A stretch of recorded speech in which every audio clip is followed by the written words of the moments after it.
Good afternoon, everyone. On behalf of the Press Institute of India, this is Sashi Naya, welcoming you all to this discussion, which will have a focus on Myanmar.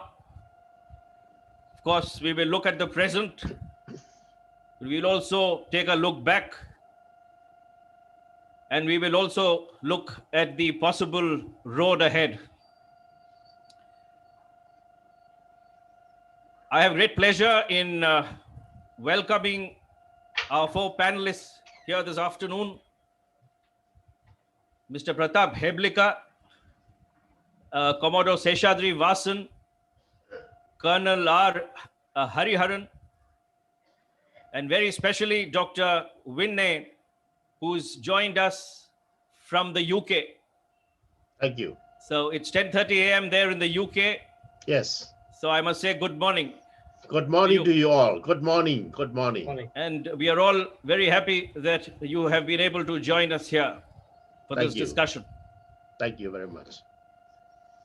Let me briefly introduce the panelists to you. Mr. Heblika is a former Special Secretary to the Government of India, and he is now the Managing Trustee of the Institute of Contemporary Studies in Bangalore, which is based in the south of India. A specialist in insurgency and counterinsurgency in India's northeastern region, Myanmar, Bangladesh, Bhutan, Sri Lanka, and Nepal. Mr. Heblika has supervised China-related work and developments in South Asia and Southeast Asia. He has, of course, held several sensitive appointments, both at headquarters and in the field. And he was decorated twice for meritorious service and distinguished service. And I understand that now he is a member of the Board of Directors of the Asian Dialogue Society, or the ADS, which is based in Singapore. So welcome, Mr. Heblika. Nice having you here this afternoon. Thank you. Commodore Seshadri Vasan is the director of the Chennai Center for China Studies and regional director of the National Maritime Foundation in Tamil Nadu. He is also the head of strategy and security studies at the Center for Asia Studies, an alumnus of the Defense Services Staff College and the College of Naval Warfare. Commodore Vasan has had a distinguished career in the Indian Navy, spanning more than 34 years. He was Chief Staff Officer Operations at the Southern Naval Command and a director at the Naval Aviation Staff at the Naval Headquarters, in charge of air operations and training. He has also commissioned and commanded major naval air stations, the INS Rajali on the east coast of India, which he commissioned, and the INS Garuda on the west, which he commanded, if I'm not wrong. Commodore Vasan was on deputation to the Indian Coast Guard in the early years of the millennium 2000 to 2003 as the Eastern Regional Commander with maritime jurisdiction in the Bay of Bengal, including the Indo-Bangladesh maritime border and the Indo-Sri Lanka maritime boundary. Welcome, Commodore. Good having you. Thank you very much. Colonel Hariharan is a strategic security and intelligence analyst and a columnist as well. He has served as a military intelligence specialist in South Asia, as well as terrorism and in counterinsurgency for most of his 28 years of military service. His operational experience includes India-Pakistan wars in the Kutch in 1965 and East Pakistan in 1971, and counterinsurgency operations in Assam, Manipur, Mizoram, Nagaland, and Tripura, and Bangladesh. For his service as the head of intelligence of the Indian peacekeeping force in Sri Lanka, 1987-90, he was awarded the Vishisht Seva Medal, or the VSM. Colonel Hariharan's articles, which appears regularly in newspapers and now on news publishing websites, dwell on national security issues relating to Bangladesh, China, Myanmar, and Sri Lanka, and of course on terrorism and insurgency. Welcome, Colonel. Good to have you for the discussion. And finally, last but not the least, Dr. Winne, who's taken the trouble of joining us from the UK. Dr. Win is a senior member of the National League for Democracy, or the NLD, in Myanmar. He studied at the Mandalay University's Institute of Medicine during the early 60s. His father, incidentally, U Thi Win, was an MP in the government in the late 50s and early 60s. His brother, U Win Ko, was a minister in the National Coalition government of Burma in 1991 up till 2015. Dr. Win has specialized in psychiatry from Keele University in the UK. Incidentally, he was a political prisoner in Mandalay prison following a struggle for student demonstration at the Mandalay University. In 1997, he became chairman of the National League for Democracy in the liberated area in the UK. And since 2015, he has been chairman of the National League for Democracy Organization Committee International, which spreads over 15 countries. His objective is to have genuine democracy in Myanmar and human rights as well. Thank you so very much, Doctor. It's a pleasure to have you here for the discussion. Thank you very much to you, all gentlemen. Before I start the discussion, let me, for the benefit of everyone, set the tone with a sort of backgrounder. Burma's or Myanmar's brief and tenuous one-decade experiment with democracy, as we all know, got over when the military ceased control on the 1st of February this year, and a year-long state of emergency was declared. The military commander-in-chief, Min Aung Hlaing, wrested power in a general election with which Aung San Suu Kyi's National League for Democracy party won, supposedly by a landslide. The armed forces had backed the opposition, who were demanding a rerun of the vote, claiming widespread fraud. The inability of the NLD leadership to discuss the allegations of electoral fraud and rejection by the Union Election Commission of the military's demands for investigation precipitated the political crisis. And the military did not wait for the Supreme Court to rule on the matter. Suu Kyi, under house arrest, was initially charged with possessing illegal walkie-talkies and violating the country's natural disaster law. Of course, now several other charges have been leveled against her, including one I heard today on the BBC of violating coronavirus rules. Many NLD officials have been detained in the country. This time, however, opposition to the military takeover in Myanmar has been quite unprecedented. The younger generation that has tasted fruits of a short-lived democracy seems just not willing to go.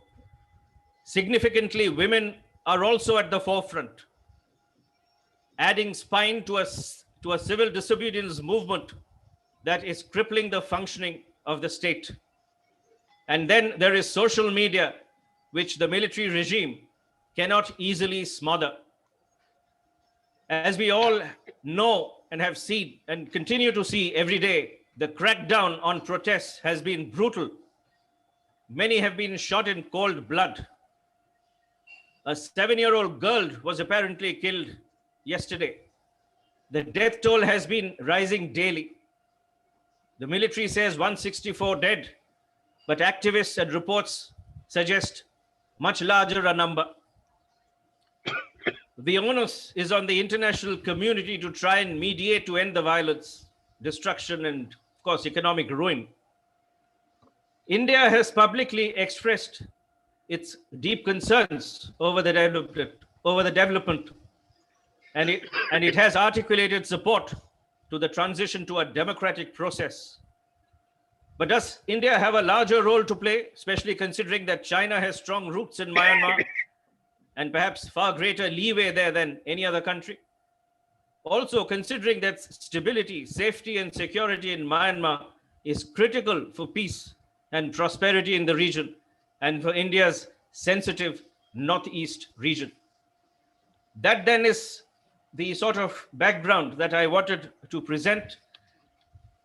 I'll start the discussion by opening it to the panelists, the opening remarks from each of the panelists, starting with Mr. Heblika, with this question: was the military takeover in Myanmar waiting to happen? Was it only a question of time? And was it therefore unexpected? Mr. Heblika. Thank you, Shashi. My felicitations to the Press Institute of India for having hosted this discussion today afternoon. Thank you for the invitation as well. The subject you have chosen is of some tremendous importance to all of us as we talk about it. Myanmar has always been an interesting area for India to study, to analyze, and to assess. And whatever happens there is of relevance to us. To answer your question, yes, what happened on the 1st of February 2021, in my words, in my assessment, was not unexpected. It was waiting to happen. The deficit trust between two centers of power, between the military and the NLD, had reached a point of no return. And we had seen it going downstream right from the time of 2017, when the Rohingya crisis gripped the country. Yes, the army and the military and Aung San Suu Kyi never saw eye to eye. Each had predilections about the other, and I think efforts made to create common grounds, to cooperate and to move ahead. Months before the November 8, 2020 elections, there were allegations of electoral malpractices. The chief of the defense forces is on record of having, accused the government of not conducting the elections in the laid down manner. And there have been several warnings that have been administered by him and some of his colleagues. Well, the elections were held in the backdrop of coronavirus, backdrop of inclement weather, but generally, it was completed in good order. But right from the time of the last vote being cast to the time that the elections results were declared, the military was very, very vocal in its allegations that the elections had been rigged. It was a fraudulent election, and that its protestations with the Union Election Commission and the others had not, resulted in any fruitful results. And secondly, the two meetings they had in January prior to the military takeover also ended in failure. So February 1st, 2021 was the date when the parliament had to be convened, where the newly elected representatives would have taken oath of office. And thereafter, in 4 to 6 weeks' time, a new government would be, council of ministers would be in place. So the military, after having shouted hoarse on rooftops, would not have countenanced that the parliament would have convened despite all this. And once the parliament had been convened, the space for the military would have reduced.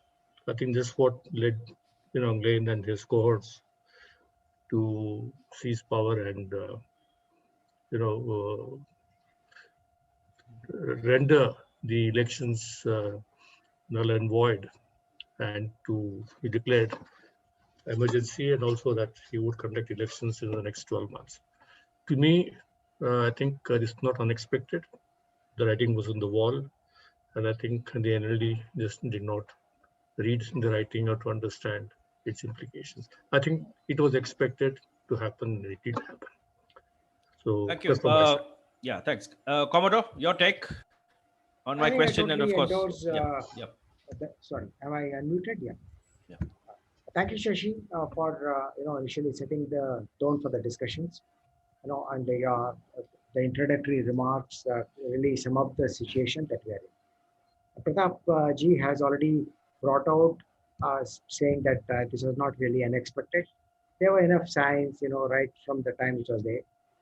But what I would like to concentrate more is on the ground situation today, where you see that people are, coming out in large numbers, as you also brought out, including women and youngsters, who tasted democracy for more than a decade.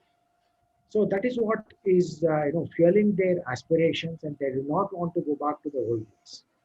For India, we need to be extremely worried about the happenings there, because the last time round when it happened, it allowed China to come in a very big way.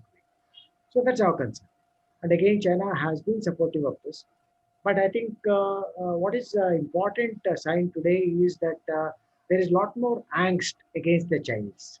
You saw with the demonstrations against the Chinese embassy, that the placards which clearly indicate that they want China to step back, because they all feel that the Chinas have supported the military like they did the last time round, and therefore they do not want China. So this is something that is favorable to India in its calculations, but cannot take things for granted out there, because it does enjoy the support of China, it does enjoy the support of Russia, and this is what we see as a pattern where the moment there is a situation, whether it's Pakistan or Bangladesh or Myanmar, wherever, whatever is convenient is used in terms of exercising the veto power, in terms of trying to use it. For China, to me, this is something extremely important, because just as China-Pakistan economic corridor is giving them an access and entry into the North Arabian Sea, the China-Myanmar economic corridor, on which a lot of emphasis is being paid today,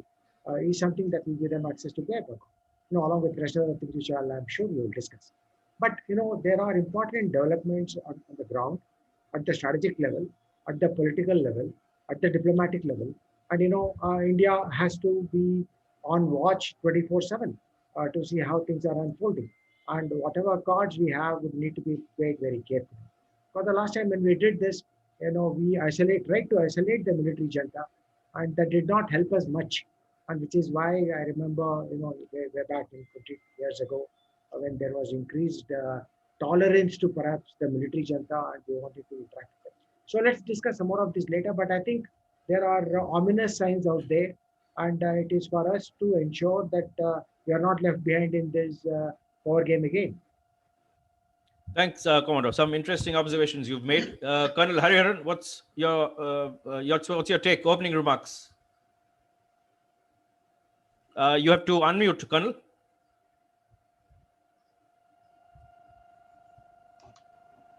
Yeah. I would like to pinpoint three issues in addition to what has been already covered very ably by the three of you. One is it follows the pattern.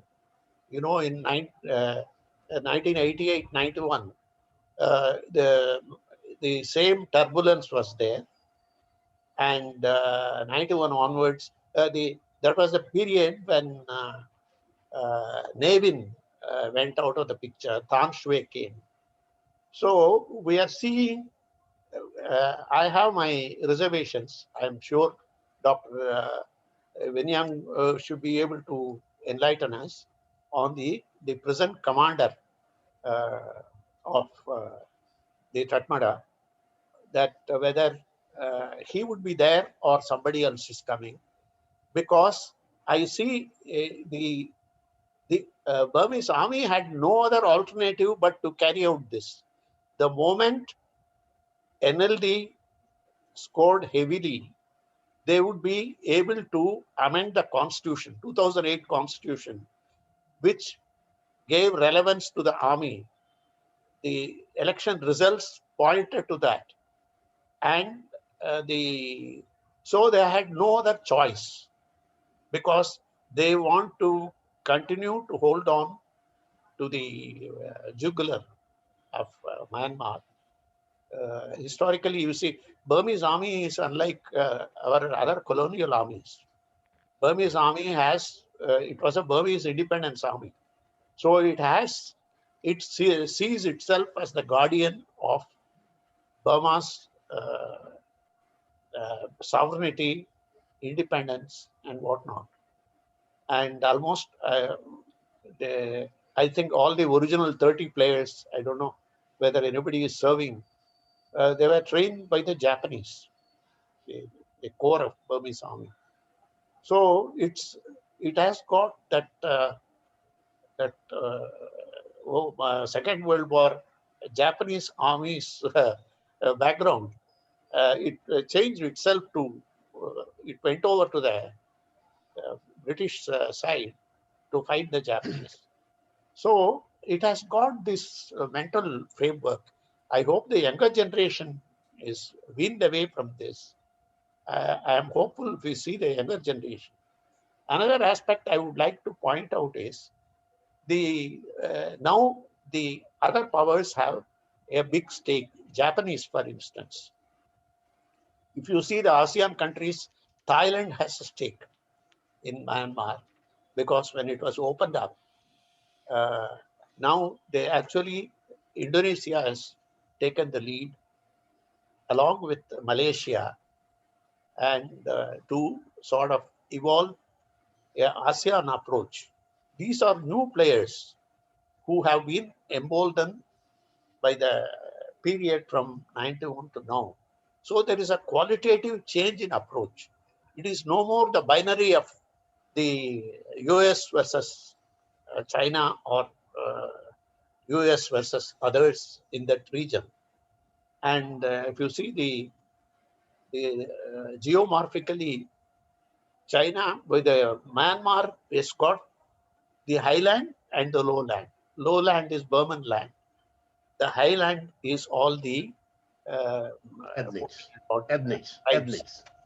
So there is this ethnic cauldron also. Actually, one initiative Aung San Suu Kyi took was 21st Century Panglong Conference. That working group has given a statement day before yesterday. If I remember correct, I might be wrong in a date, 2 days back, that they have condemned the coup, but they would continue to hold on to the ceasefire group's initiative to get back what is called the union spirit. This is very important in the politics of for the struggle for federal government. Unless that comes, that means constitution has to be changed. This present constitution cannot usher in peace. This is my concluding thing. So there are interesting times ahead. I see the young people. Yeah, we'll sort of dwell on that, Colonel. So thanks for your opening remarks. Dr. Wynn, what is your understanding of this? To my question, was it unexpected, or was it expected, as most of the people here seem to think? Thank you, Mr. Sashi. Right. First of all, I would like to thank the Indian government and the Indian people who are very, very friendly to us since historical time. We got the Buddhism from Indian, and we have been treated very warmly and friendly by the Indian people.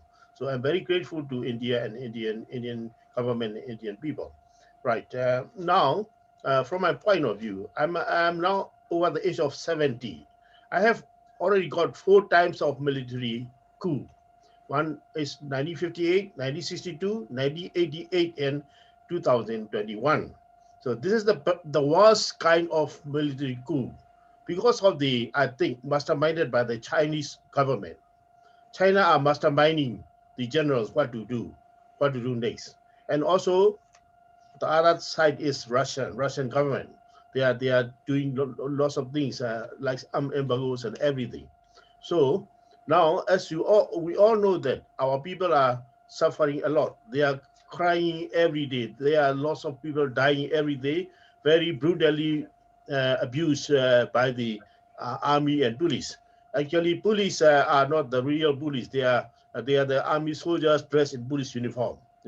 So they are crying for help, and short to the point is, what can we do? What are we going to do for the nation? I would like to mention about the Ghana has about the 1988. 1988 was a real political uprising. This time is not political uprising. This is what you call the power struggle.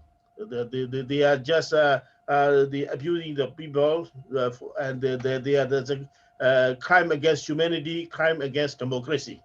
That's why our people, three generations, generation X, Y, Z, they are all together and they are doing everything, every minute, every second, how to dethrone this the military generals. So today, I would like to request the gentlemen, all of these gentlemen, how can we help our people? How can we do for the best? Thank you very much. Colonel, while we had a chat earlier, you were mentioning there are some legacy issues and core concerns that affect democracy in Burma. What are these legacy issues and core concerns? If you can briefly explain it to us. Yeah. You see, the basic issue is many of us are not aware that there is a huge civilizational affinity between India and Myanmar, uh, which dictates the approach to.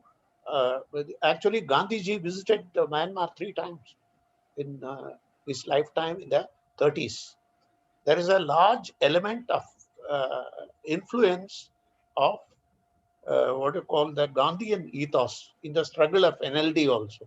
You would have seen now, yesterday they observed silent uh, uh, day.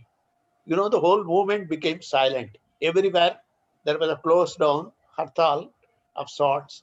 Before that, there was a what they call the peaceful movement. This has become, it has snowballed. This time the government servants are also involved.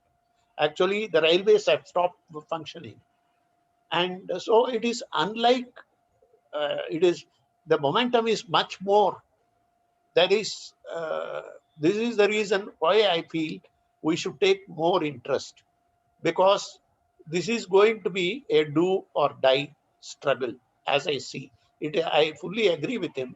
This is not like the earlier coups. I had also followed from Tinu's time when he was the intelligence chief, and the present coup. Uh, so it is unlike the earlier coup. And I don't know whether Chinese uh, are directly involved. I am sure they are using proxies. Actually, China has got a vested interest. It is almost controlling the northern parts along the border. It is smuggling a lot of arms. There is a vested interest in drugs also, trafficking, and it has been feeding all the other groups, insurgent groups. And China has a history of fighting the legitimate government also, using the proxies. First, which was the Communist Party of Burma, then the others. So those China has a very strong foothold, and a lot of illegal immigrants also had come. Chinese immigrants who get married, particularly in the northern parts. So, how China is going to take it further, we should be very cautious, because we also have stake. We have invested in developing communication. Uh, Up to that Kaladan multimodal project has almost completed. We had a discussion also on this in C3S within our organization. From the Ministry of External Affairs also participated. So it is going to be, whether wittingly or unwittingly, India will be involved in this power struggle. I see this. We may not have a choice, which we had the luxury earlier. That's how I see it. So Okay. Thanks, Colonel. Commodore, what are your comments about Colonel's reference to China, etc.? Yeah, Commodore? Yeah, kindly unmute. Yeah, I tend to agree with Colonel Hariharan. After all, he's also been there and he's a close Yep. follower of what's happening along Myanmar. I do not discount the Chinese hand at all because they have a lot of interest at stake. The amount of money that they have invested in various projects, including in the special economic zones and all that is phenomenal. And they definitely are averse to democracy coming into power. And and as was initially brought out correctly by Colonel Hariharan, the moment they know that there is a possibility of the constitution being amended, which will keep the army out, obviously you do everything to protect what you have gotten used to for so many decades. As far as the historical cultural connection that we are talking about, it's an important segment of our relations, and that cannot be overlooked. After all, it was part of India 8.5 decades ago, under the British before they moved out. And Buddhism is the link that is there. And even here in Tamil Nadu, you have many of the Mudaliyars and others who have had their roots there, including in the pulse trade, etc. So there are phenomenal interests. And on the Kaladan multimodal project, it's extremely important for India in our lookist policy. We are trying to connect to the northeast and overcome the limitations in the chicken neck, because in the chicken neck, which we routinely call, you have about 1,500 600 kilometers, whereas if you use the new routes that are being worked on, you will cut down the distance by half, which will also integrate the northeast better, will promote trade transactions. So our stakes are very high. We can't keep away and say, okay, let whatever happened there in Myanmar, and let them go back to old ways, is something that cannot be the mantra of today. So we got to be extra cautious. You got to get involved. You have to get your hands muddy. Otherwise, there is nothing that's going to come out of this. So we cannot be silent spectators. So whatever is required to be done, I think this is time to step in and show how important Myanmar is in our calculations. Not just because of traditional historical links, but also because of the future that the present generations who are fighting for democracy, we need to equip them and we need to support them so that they come forward and we have an excellent, stable neighborhood. That's my view. Yeah. Uh, as Dr. Wid had mentioned earlier, except for some brief periods during 1948 to 1958 and then from 2011 onwards, the military has governed Burma with absolute control. Min Aung Hlaing has maintained the power of the military even as the country was seemingly moving towards democracy. How significant is his political influence, both inside and outside Burma? Before Dr. Win answers, would anyone of you like to Yes, take it? yes. Myanmar Lai was very keen to become a post of president. He tried to to catch this before the general election 2020. He met the 34 political parties and they arranged for the battle for the general election. But unfortunately, they did not get any seat in the parliament. That's why this happened. Another side is also Chinese. Chinese foreign minister Wang Yi came before this military coup, and then we have unconfirmed information that they are the what you call the supporting the ideological and immunization, and also one of the sniper who was arrested in Yangon was a Chinese soldier. He could not even speak Burmese language, so that's why they are masterminding this coup, and this coup happened. So. Also, I have information from our reliable sources that Me Online has met Aung San Suu Kyi and President Win Myint before this coup, and then he requested to get the vice president, but he was not allowed to get it. That's why this happened. If he was allowed to get the place of seat of the vice president, this coup will not happen. That's why it happened. He was very keen to get the post of the president. That's the main problem.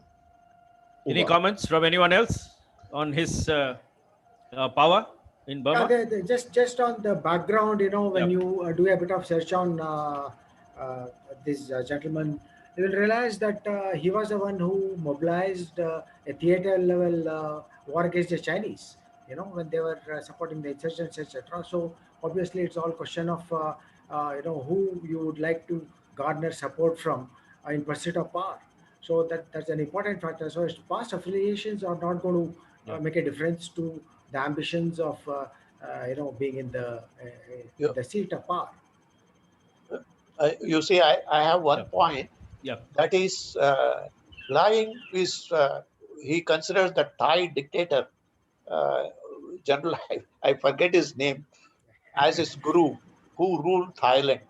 You see, the Thailand model has got a very complex model of democracy and sort of army sharing power now and then. It's a very complex model because it is the king's word, king who decides to call the shot. So Lying has got at his. I remember some time back reading his oration at his when he went for the funeral. So he says he has been my guru and my guide and model.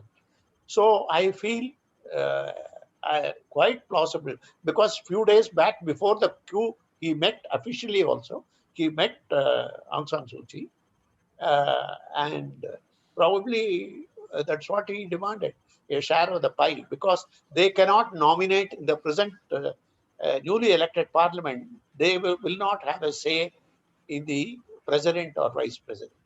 This is very important.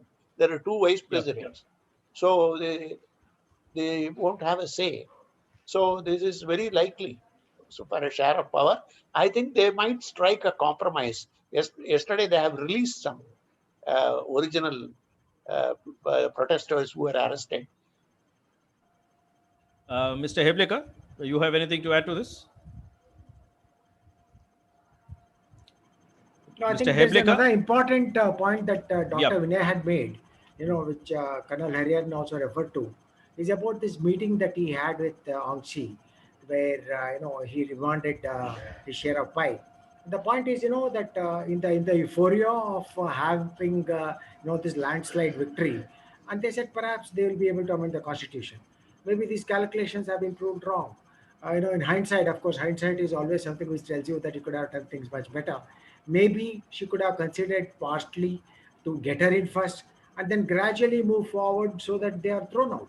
I don't know if it now it all looks very simple to say that this could have been done, but at that time, having known that they have been voted to power with overwhelming majority, where the army was going to lose their relevance, so Aung San would have been, you know, encouraged to say that we are going to keep the army out forever from this word onwards, and we are not going to give them any space at all. So I suppose a lot of analysts will start looking at what could have been done to prevent this from happening, and if there is a chance of the coup being averted, was it not wise perhaps to temporarily yield to this proposal which was there and then slowly with them? But I don't know. Dr. Vinay would be able to Yeah. comment on this better. Yeah. Yeah. Before he does, Mr. Hebleka, you have anything to add to this? I have 2 3 points. First is Myanmar has been an important subtext of India's national security interest and objectives. There is no doubt that we have invested in this country in many more ways than what is available in the public domain. Second, Senior General Min Aung Hlaing has been at the forefront of Myanmar military since 2004. Between 2004 and 2007, the younger generation of the Myanmar army, equivalent to say full colonels, brigadiers, and others, brought about an action plan which wanted Myanmar to diversify its dependence on China. It wanted less influence of Chinese influence in matters of political and military governance. It wanted to create a roadmap towards guided democracy. And lastly, to create a list of countries with whom Myanmar could act in tandem to look at how it can diversify away from China. At that point of time, in 2004 to 2007, they gave India the primes at the top of the list. As a matter of perspective, right from 1988 to 2010, for good 30 years, 20 plus years, India-Myanmar relations suffered from extreme uh, trust deficit. It was only in 2010, after the new 2008 constitution came and General Thein Sein became the president, that the uh, opportunity for India to grow was given, because we did not have the look over our back as to what is happening. Right from 1990 to 2010, we had problems, some of our own making, because in 1988 to 1990, as all of you know, my colleagues who come from the armed forces, 1988 to 1990 saw India's military, political, economic, and foreign policy sinews being stretched.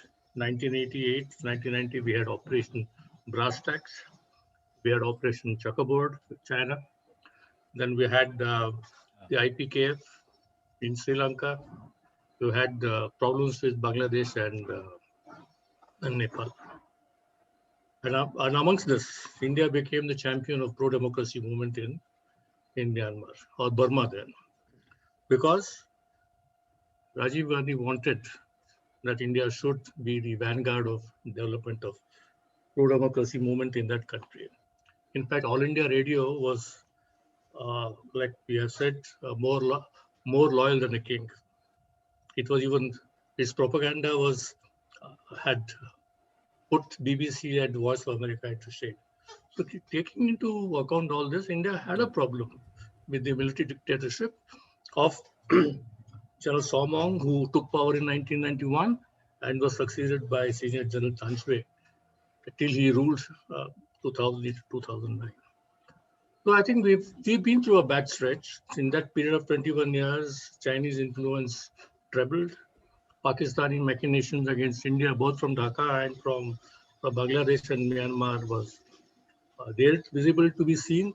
And then you had the third most important point was how these things militated against India. So right from 1976 to 2000, 1975 to 96, you had hostile governments in Dhaka.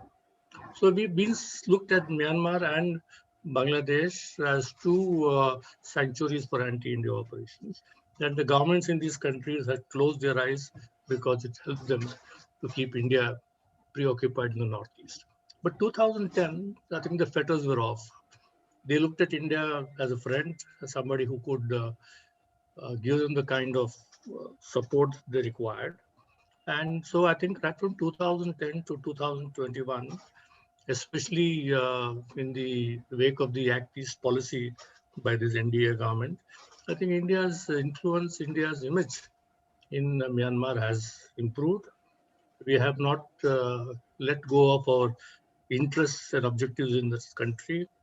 We have kept ourselves abreast of the military leadership and also the alternate center of power, that is the Aung San Suu Kyi. In fact, India's present army chief served as a defense advisor at our embassy in Myanmar in the period when the accretion toward democracy was ongoing. And the foreign secretary had served both in Dhaka and in Thailand. So they knew the area very well. So I think we can see the extent of India's progress into Myanmar. Yes, the Chinese are much ahead of us.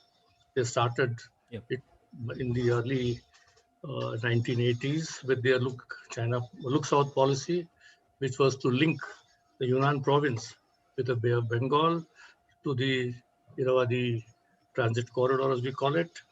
Commodore Watson doesn't like it to be called as Myanmar-China Economic Corridor, so we do not use that word, and we want it to be a different thing.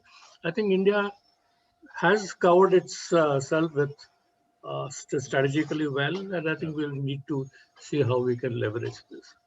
Yeah, of course, interesting perspective there, Mr. Hebliga. Thank you. I have this interesting sort of a point to make now. Like Dr. Win had mentioned earlier, there have been demonstrations in front of the Chinese embassy in Yangon. Quite unprecedented. We've seen Buddhist clergy, throwing its lot behind the anti-government movement. There have been doctors who have been at the forefront, saying that they will not, go back to their government jobs. There have been women also at the forefront. The question is, the security forces have opened fire on demonstrators, even children. I think about 20 odd children have been killed, according to BBC reports that I saw today. And despite worldwide condemnation for this kind of, atrocities that have been committed, why has the military chosen to do this? Why has it been so severe on innocent civilians? Dr. Win, you can take it first, and then the others can add on to this. Yeah, I have got some information that they are exporting the organs from the dead bodies. That's very, very tremendously, very dreadful things. Because that's why they are shooting only to the head. The snipers are only shooting to the head, especially the young ones. They want the organs from the dead people, dead bodies. That's why they are doing this. This is I think my wife told me that she is also a doctor, and the United Nations also has been exploring this matter, especially young people like 7, 13, under 20 has been shot, especially to the head. Snipers have been shooting to the head. That's why it's happening like that. Over. Any comments from Commodore Colonel Heblica on this aspect of why the military has chosen to be so severe? Yeah, I have a few observations on this. Just I think yesterday there was this report to say that Chinese aircraft, military aircraft are coming there with supplies, with special equipment, with arms, ammunition, etc., etc. Obviously, the influence of Chinese way of handling issues in a country are not forgotten as far as the junta is concerned. They have seen what's happening in Hong Kong, and they've seen the kind of abuse of power to bring things under control. While of course in comparison there are not as many deaths, we don't know how many people are missing in Hong Kong. So obviously there is a phenomenal amount of influence in Myanmar about the way they have chosen to deal with such protests. And also China is very, very concerned that there is so much of anger against China. It's so visible, whether it's against at the Chinese embassy or whether it's in the streets. Say they are telling China, step back, keep off our affairs. So China would definitely like to not be looked dealt with as a country that is not. So they would support the military to the full. They will support arms, ammunition, equipment, including the new technology equipment which was proven very effective both in Tibet autonomous region and in Hong Kong. They'll supply all this equipment, which enables them for facial recognition, for control of the social media. So it is a Chinese way of handling the democratic protest that is ongoing, as I can see. But I'm not too sure about the credence which can be given to what Dr. Vinay brought out. I'm sure his sources are better informed. But to say that some 200 odd people are killed just because of organ harvesting is difficult to sort of understand and accept. Yeah, to add on to what you just mentioned, Commodore. Yeah, just excuse me for a minute. There have also been reports. Incidentally, the New York Times has reported that the generals in Myanmar are using Israeli-made surveillance drones. They are using European iPhone cracking devices and American software that can hack into computers and vacuum up, the content sort of thing. And many products have been countries during the civilian military rule. That's what the New York Times says. I mean, the report. And government documents that have been viewed by the New York Times have catalogued millions having been spent in recent years on technology that can mine phones and computers, track people's live locations, and listen in on their conversations. So it can't be just I think, organ harvesting thing. I think it's much more sophisticated than that, isn't it? Colonel Hariharan, you want to say something before we go to Dr. Win? Yeah. Actually, the Myanmar army is one of the most ruthless. Historically, if you see the history of Shan insurgency or Kachin insurgency, they are absolutely ruthless. They have been like that only. So we cannot expect. Now only it has become more sophisticated because you have got facial identification technology incorporated. China, I am sure, it has supplied to Sri Lanka also. So it has become more sophisticated. And as far as the violence is concerned, there will be a pattern, I am sure. I don't know whether it is not merely organ harvesting. They must be targeting if you go through the reports, there are huge number of reports in the social media. If you go through the reports, they are targeting key elements of society, like the railway staff who are on strike or government staff who are on strike.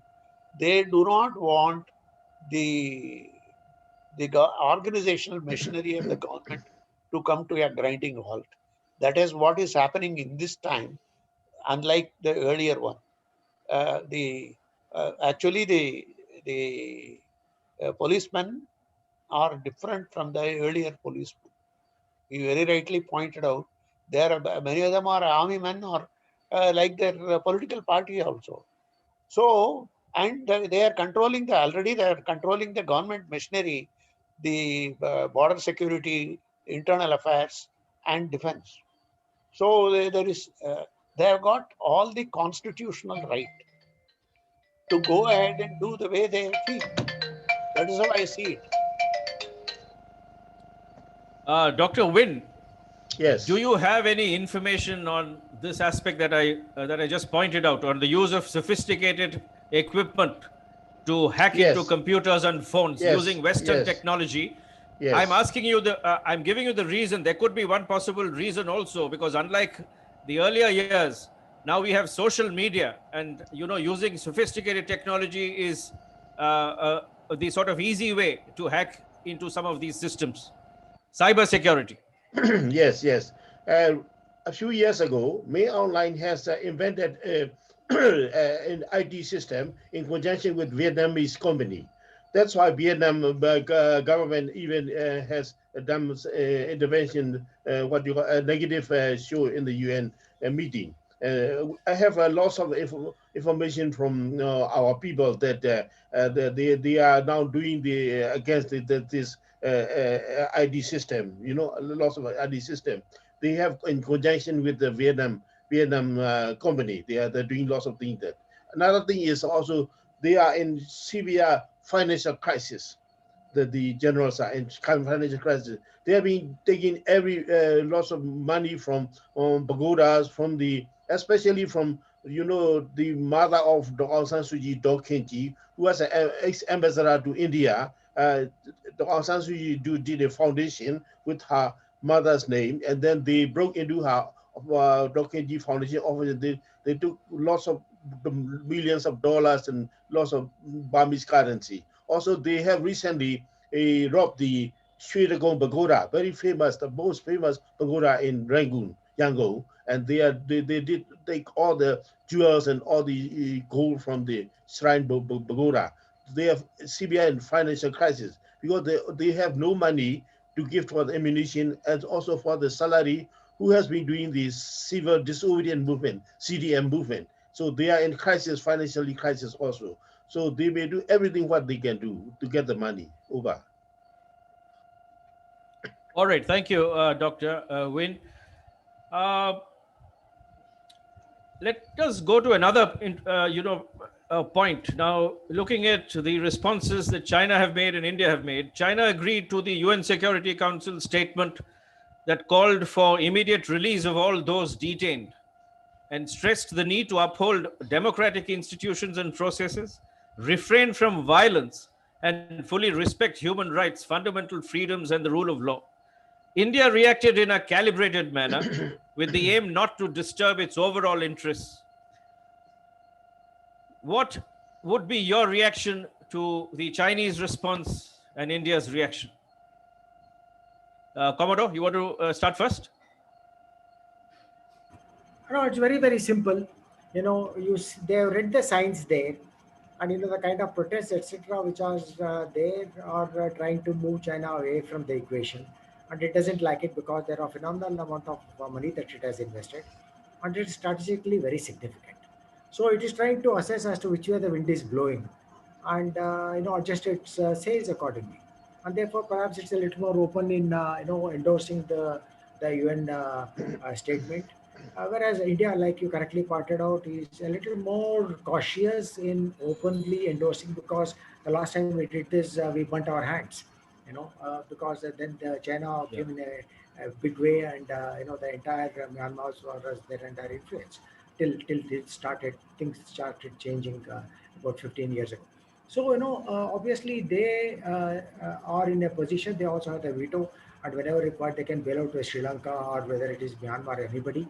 So they have better cards than us, and therefore perhaps they can be a little more assertive in endorsing or rejecting a particular statement which serves their interest one way or the other. So I think they are very worried about the kind of anti-China sentiments which are there, and therefore they would like to think Yeah. that any statement that supports democratic movement would help them in the long run. Colonel, you think India should sort of offer a more stronger viewpoint?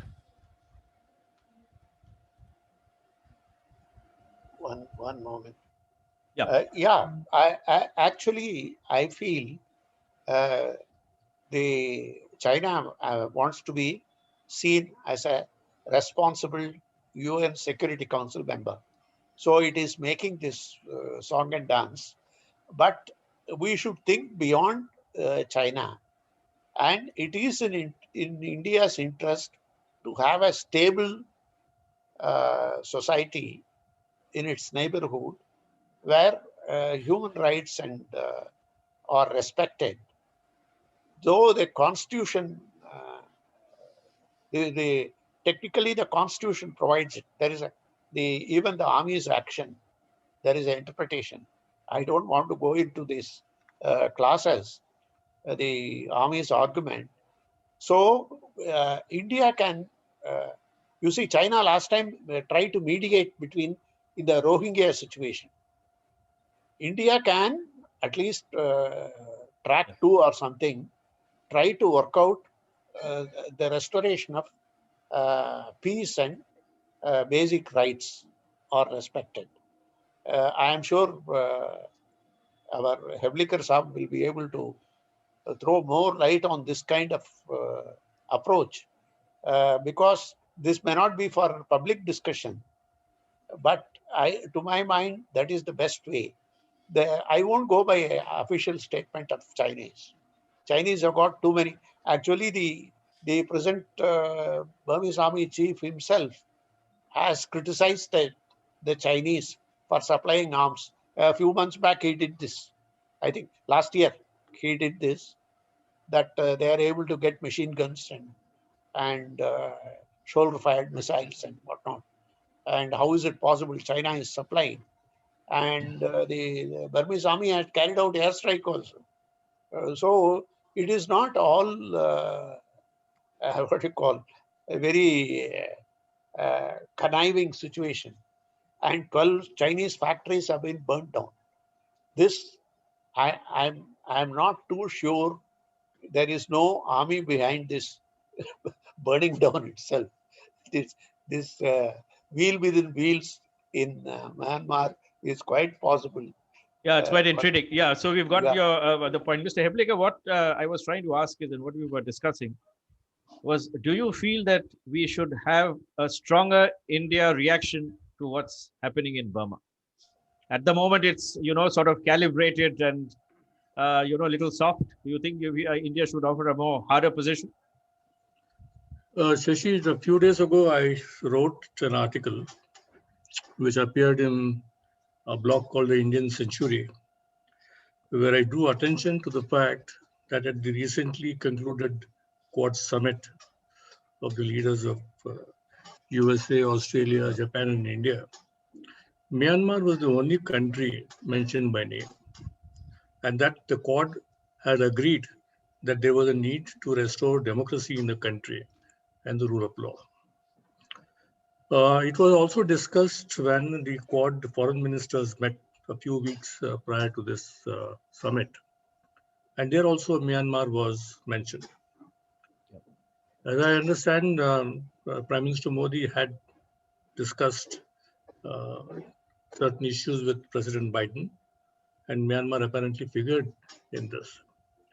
I think India has expressed its concerns at an international platform, both in the United Nations Security Council and in the Quad. India has wants to have a very mature approach to the situation, and I think the government is looking at various options as to how that it needs to intervene. There is consensus that there ought to be an Asian dialogue to end this impasse in Burma. Two countries have been prominently mentioned. One is India, and the other is Japan. And I think both the credentials of India and Japan are eminently acceptable in Myanmar. But it only depends as to how you bring the different parties to the negotiating table. Yeah. To ask a corollary, sort of question, you mentioned India, Japan. Now, does the UN or the ASEAN or the EU do they play a mediatory role in this at all, or does it only have to be an Asian initiative? That is one, because there are reports that the Japanese has been in touch with Aung Lang, and there is also some apparent desire, it appears, for both sides to meet and diffuse the situation. Japan, of course, has earlier played some active role in the Rakhine state. So if this happens, can we look forward to some positive developments in the days ahead? And must not India be a party to any such regional or international initiative on Myanmar? Firstly, I think from my personal view is India must be party to any discussions on this particular issue of bringing peace and stability to Myanmar. Because, like I said, Myanmar is the subtext of India's national security concerns and interests. India also has the same situation with Bangladesh. These two countries are very, very important for India as parts of its Act East policy. Second, the stability of Myanmar and that of Bangladesh is very important to India's Northeast. Third, does the ASEAN have the right credentials to broker anything in Myanmar? It has not offered itself in the past. When the demonstrations began in Rangoon in the second week of February, there were large-scale demonstrations in front of the Indonesian embassy, because Indonesia had made some noises as if it was going to be in favor of the military regime. But looking at the demonstrations in front of its High Commission, embassy in Rangoon, the mood in Jakarta changed. Now, sometime back we heard about the Thai model. The man who brought democracy to Thailand in the mid-80s, early 90s was General Prem, who was a four-star general. I think he is the general which Colonel Hariharan alluded to in his earlier thing. And most of these people today, these three-star, four-star generals in Myanmar, look up to him as a model. Because then the constitution in Thailand is not the same as in Yangon anyway. So ASEAN does not offer anything beyond becoming a bridge because of its own diverse history. Look at Laos and Cambodia, totally in the Chinese camp. The other countries have also been run by single parties with some extraordinary powers at their disposal.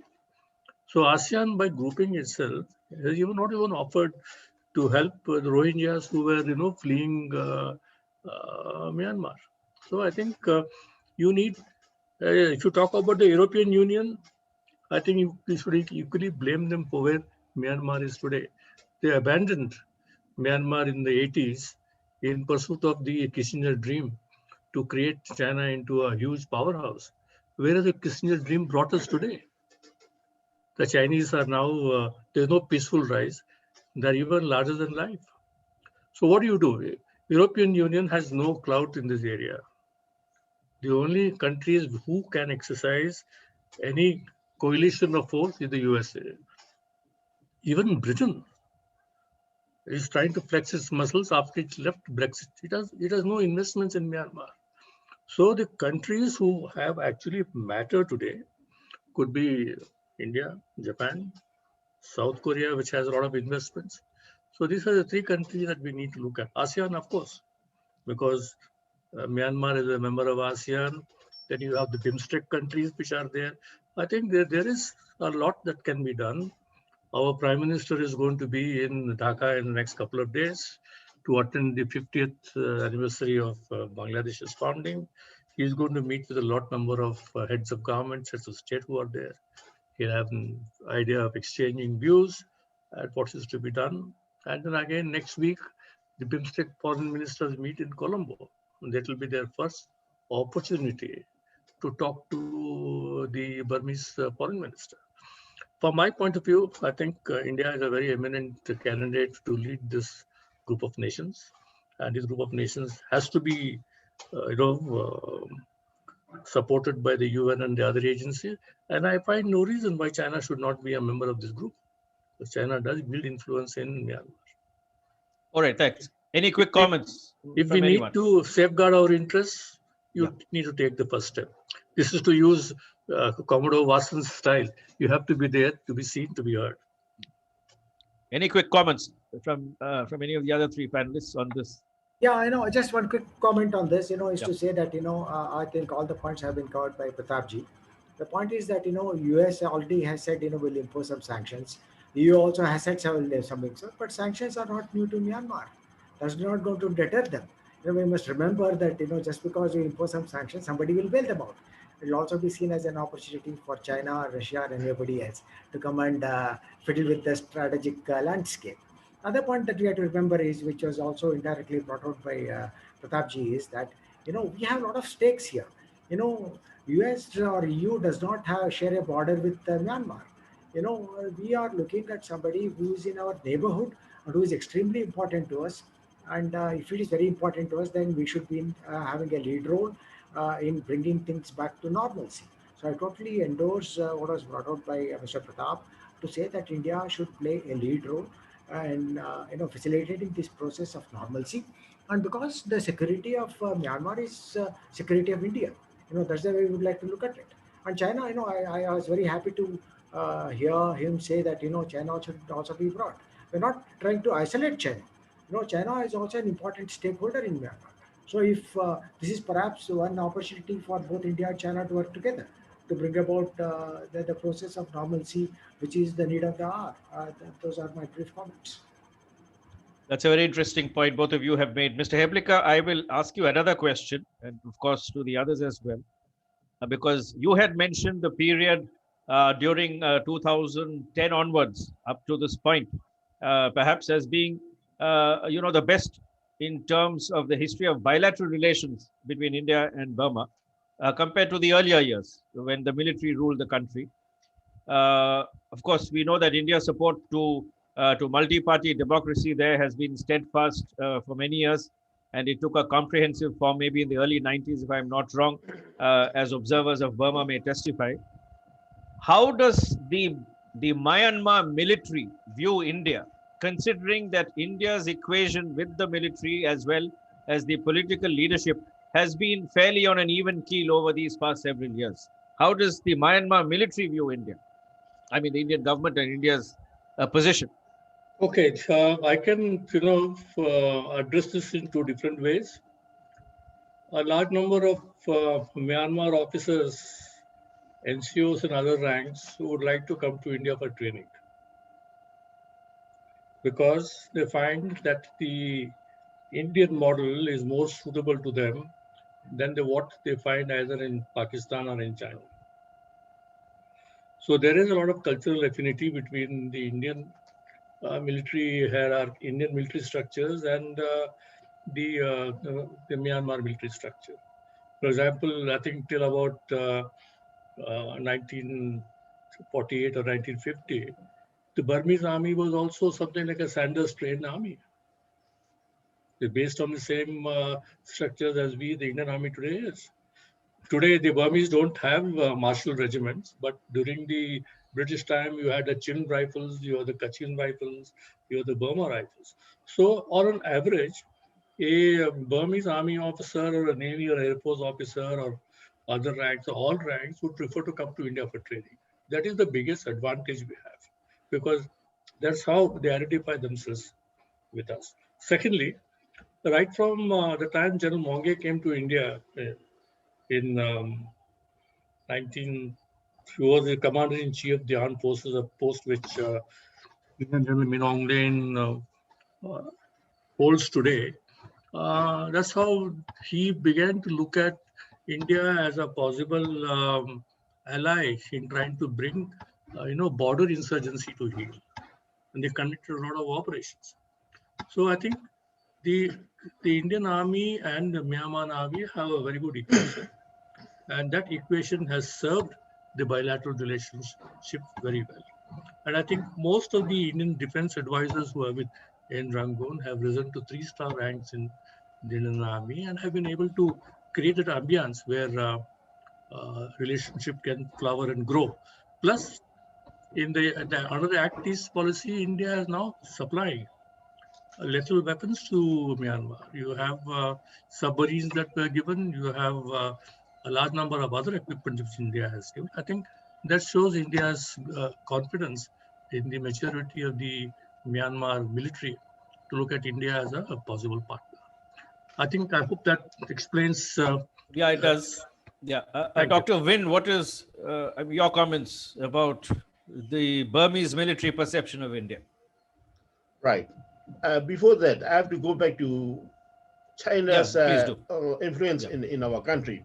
If we look back into the few decades back, China has been also so masterminding the Northern Alliance ethnic people, especially Kachin, Shan, and Rakhine, Karen, AA, except Karen. Karen don't accept the Chinese, okay? KNU, Karen, they don't accept the Chinese because all the Northern Alliance ethnic armed forces are under China.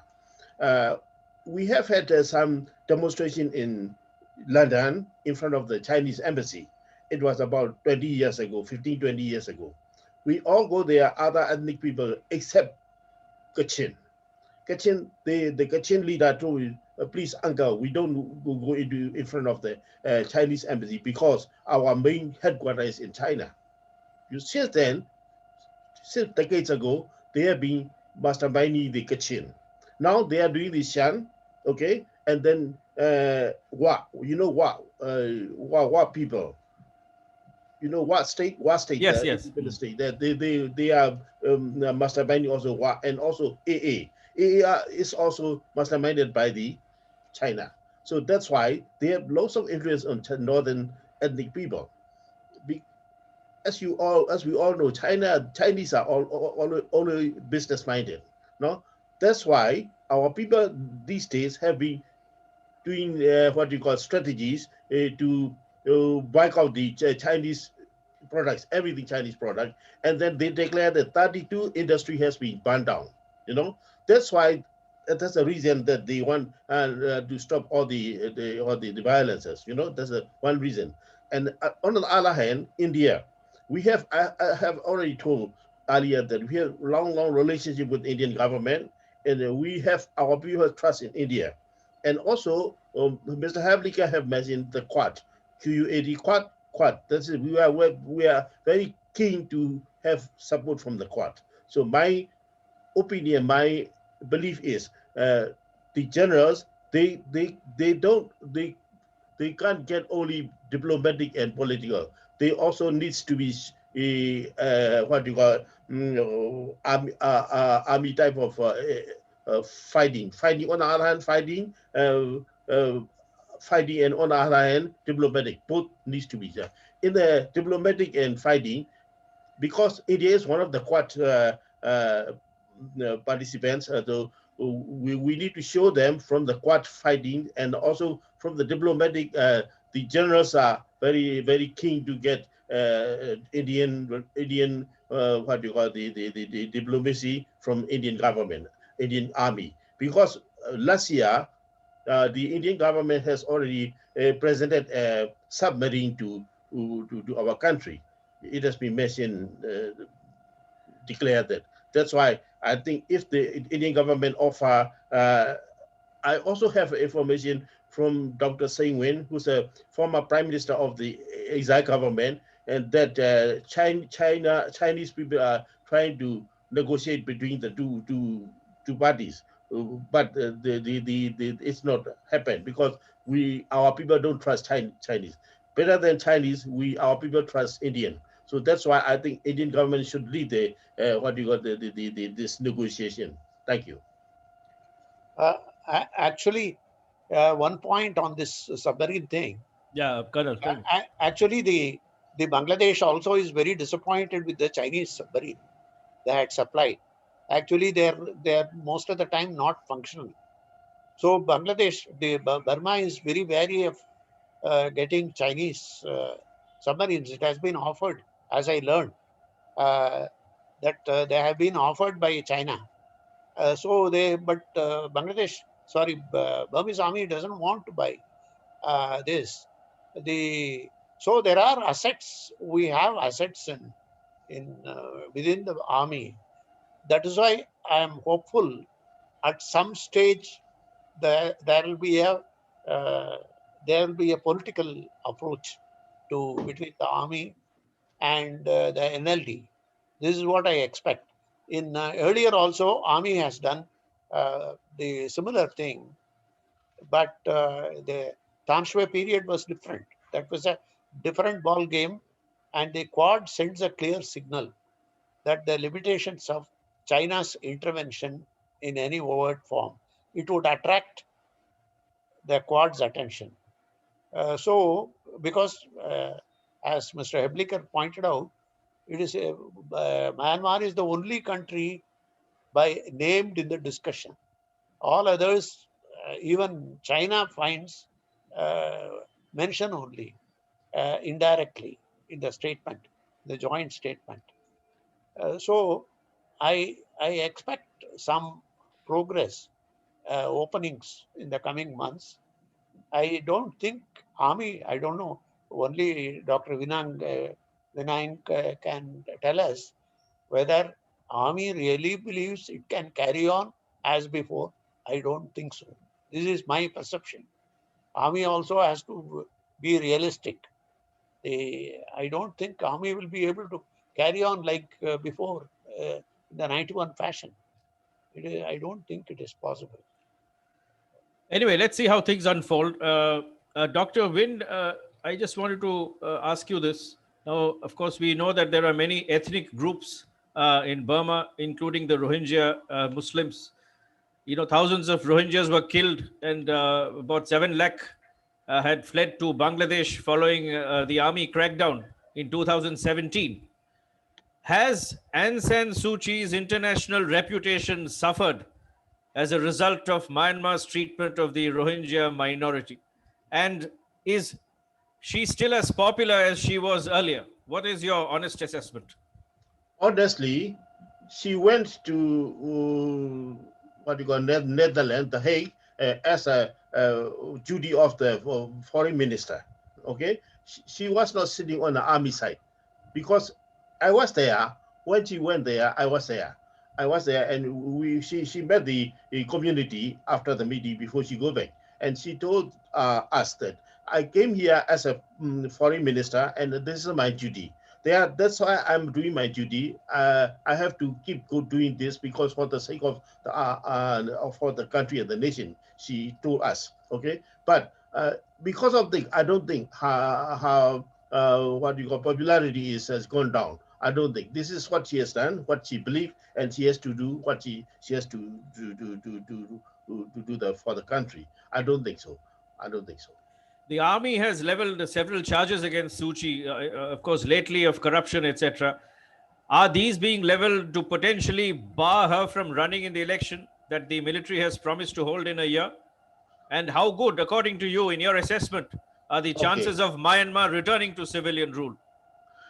The accusations are false accusations. She was a very rich lady.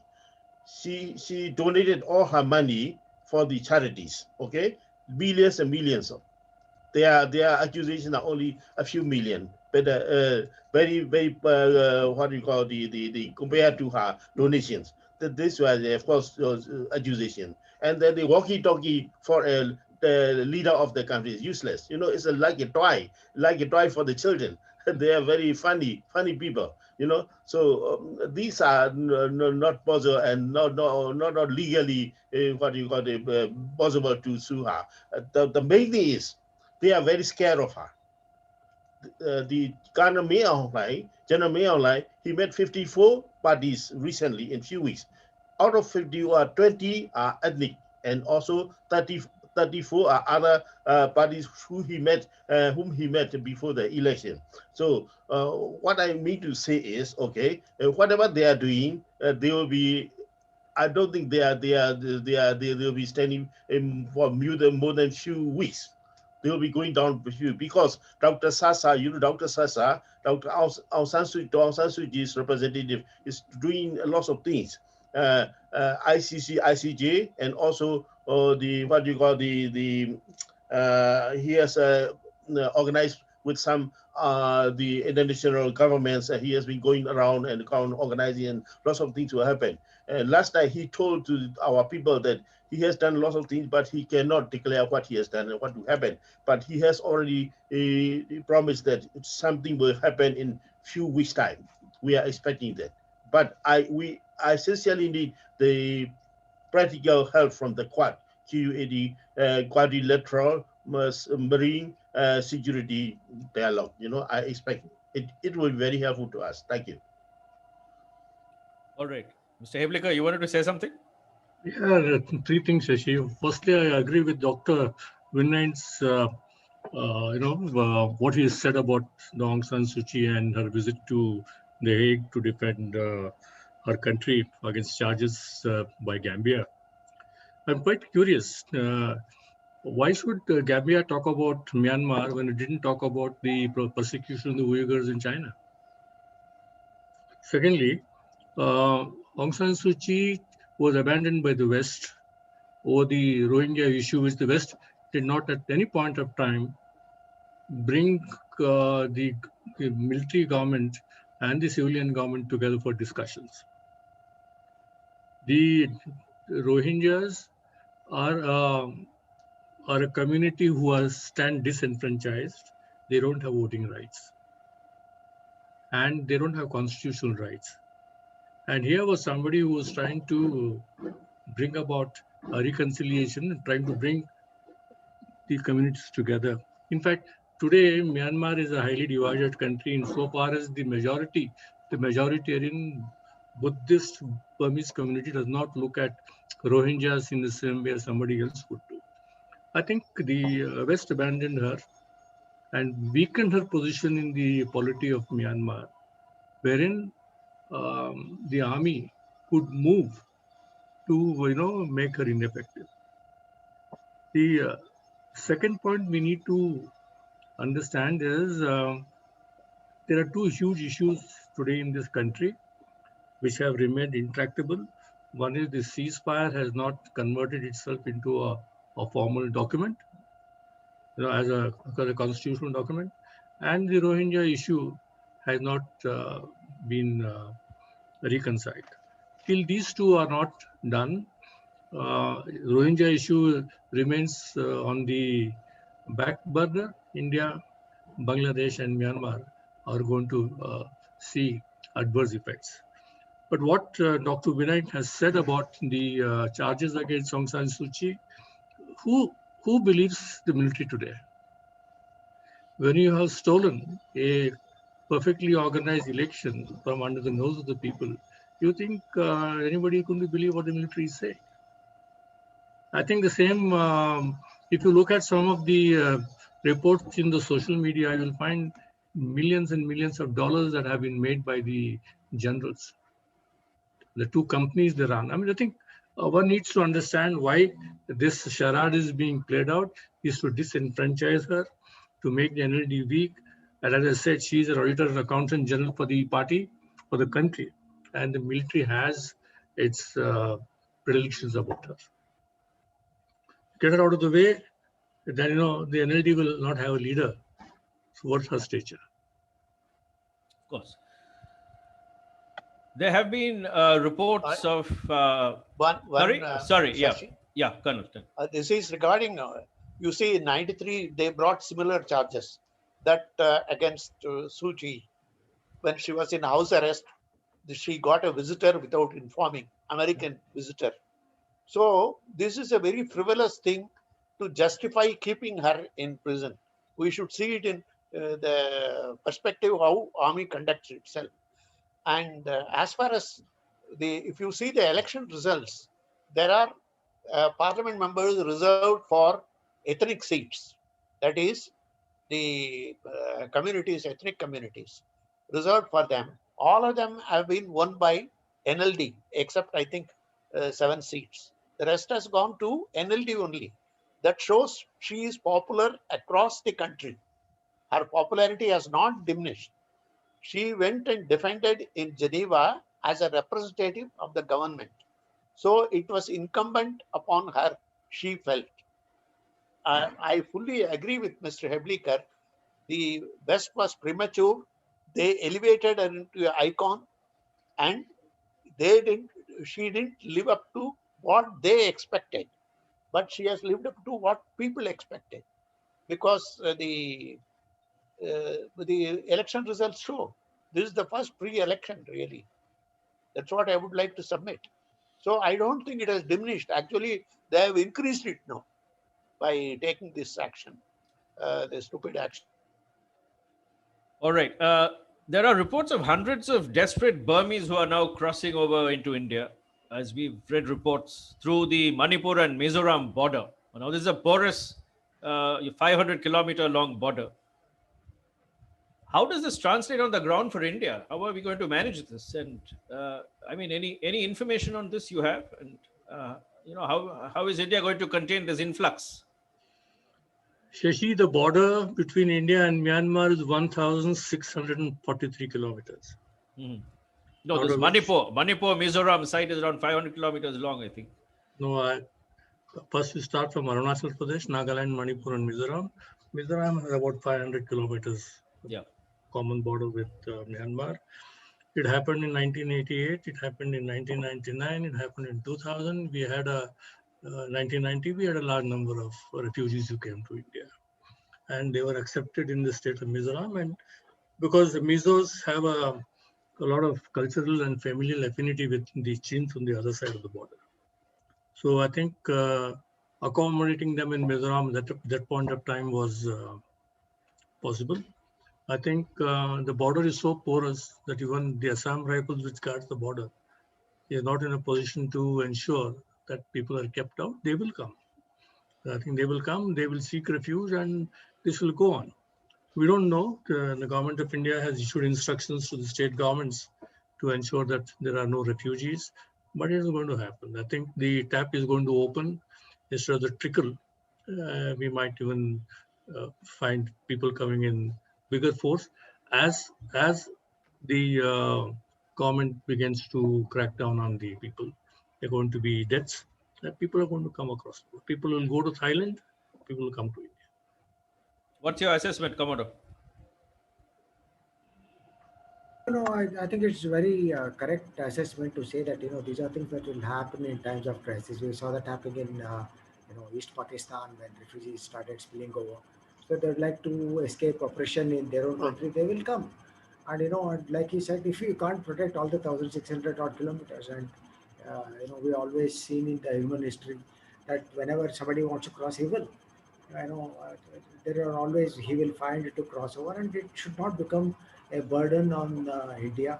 And therefore, it's important that we nip it in the bud and take appropriate precautions. Yes, the northeastern states have an important role to contain this, but there's also a humanitarian angle. You can't just shoot at them or kick them back or throw them back. So there is a humanitarian aspect to this human migration, and we need to be conscious of this.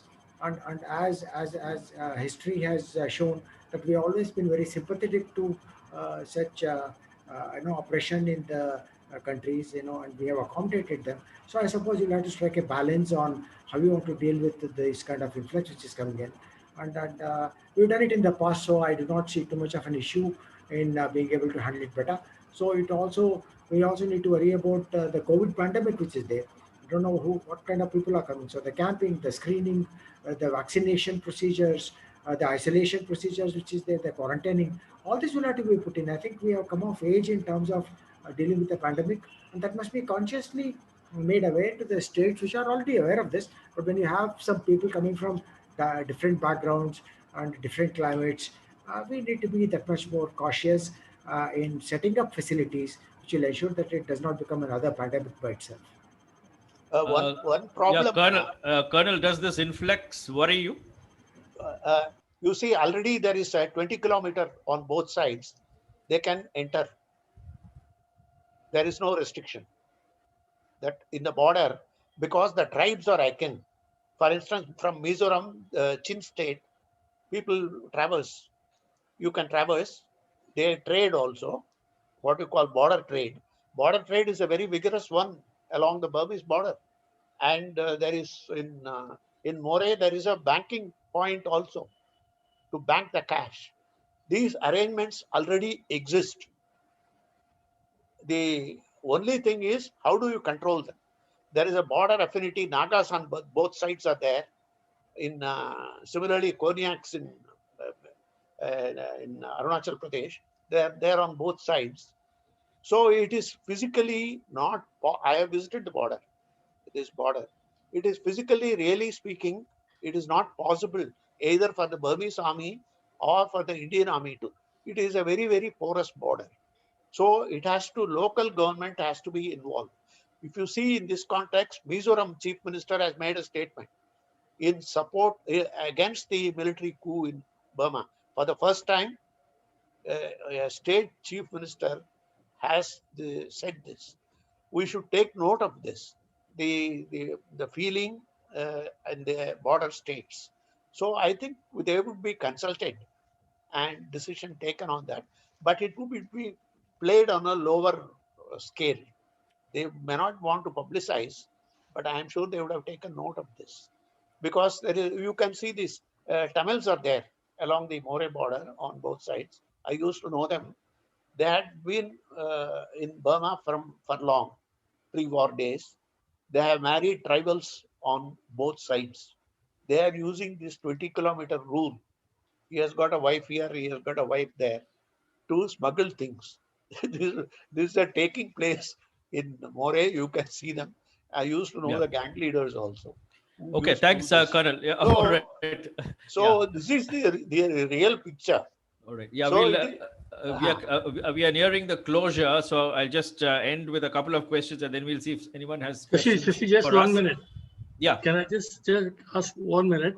I just want you to, through you, good officers, ask Dr. Vinay, Yep. what has been the NLD's representation doing in the UK and the Europe?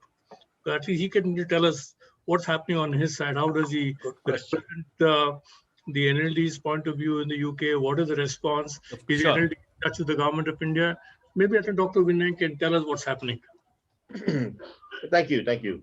We have 15 countries for NLD organizing committee in the national, and also we have one representative in India.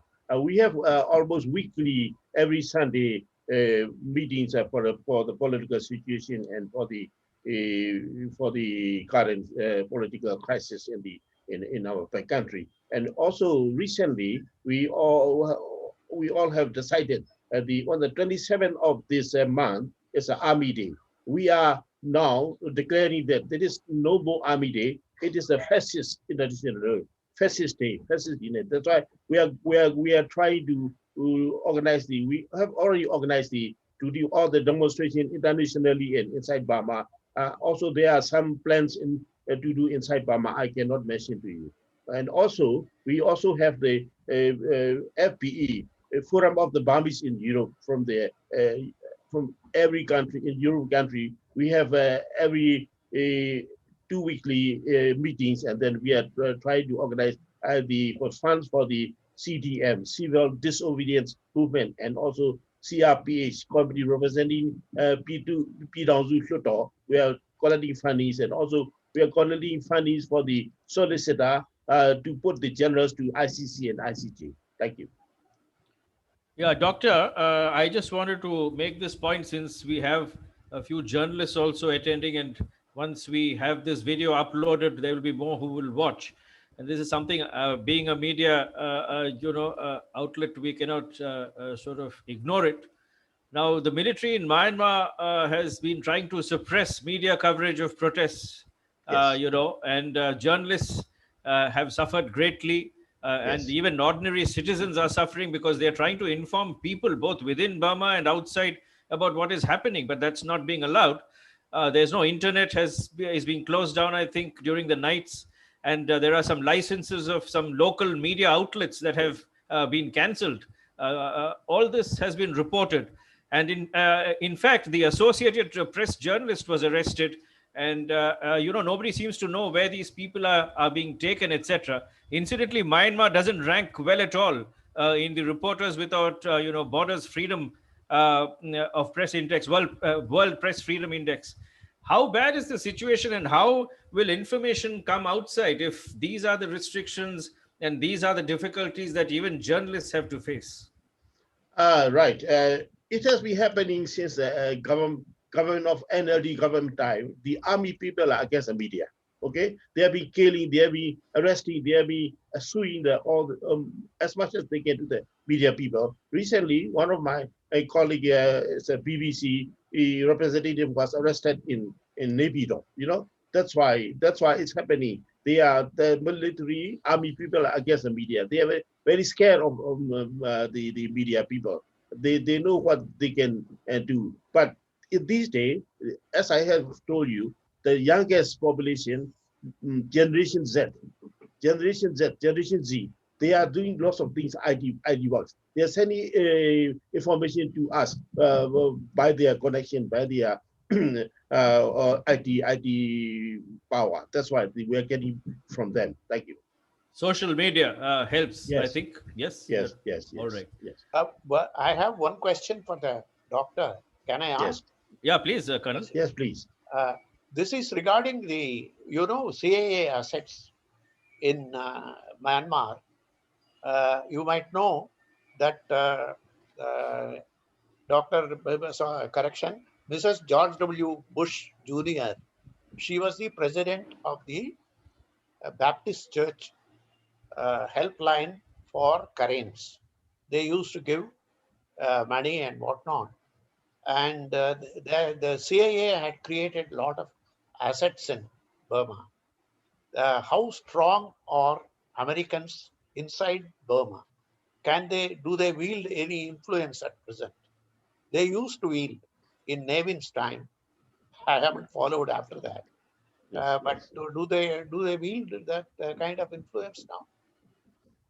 I believe so, because I have connection with one of the spokesperson from the KNU. You know KNU? Yeah. KNLA spokesperson. They still have influence and they still have connection. I don't know how they are doing, but they are very strong. Recently, I have got the information that the current soldiers have better ammunition, better arms and ammunition. That's why. I don't know where did they get it from.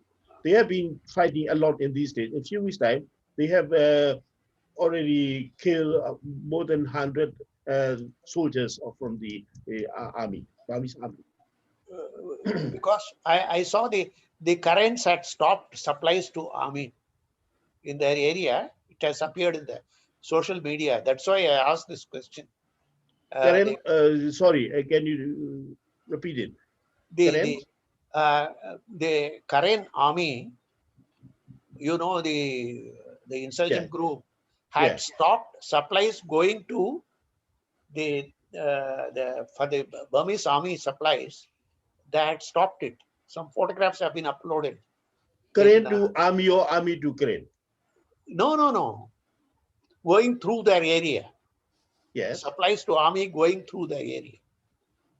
That is. As far as I know, some of the chief military officers, they sell the stocks to crane.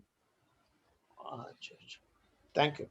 Okay, let's have final comments from you. Well, very, very simple sort of way we could end. Mr. Heblika, Commodore Vasan, Colonel, and Dr. Wynne. Now, this uprising that is unfolding before us is quite unlike the earlier uprising of 1988. It's no longer the pre-smartphone summer or whatever you might like to call it. Now, as you yourself mentioned, the smartphones are there, there's social media, it's the younger generation, women are at the forefront, etc. So it's a whole new ball game that even a strong military or a brutal military outfit like the Burmese have to contend with. What lies on the road ahead? Can any of you foresee something? What could be the possible outcome? Mr. Heblika, you can start. Yeah, the first point is, does the large-scale demonstrations in Yangon, the suburbs and in the rural area, urban areas, to me is something like an Arab Spring, where you have spontaneous assembly of people, then you have organized assembly of people who want to protest and who want to show the people's power vis-a-vis the government. That's the first one. The second one is that the government may not have assessed that it would be in a position where the opposition to it, it's going to be much, much severe than what had happened in the past. The third, perhaps the most difficult thing is whether the country is moving towards a civil war. If civil war were indeed to become a reality, then we don't know how it's going to play out.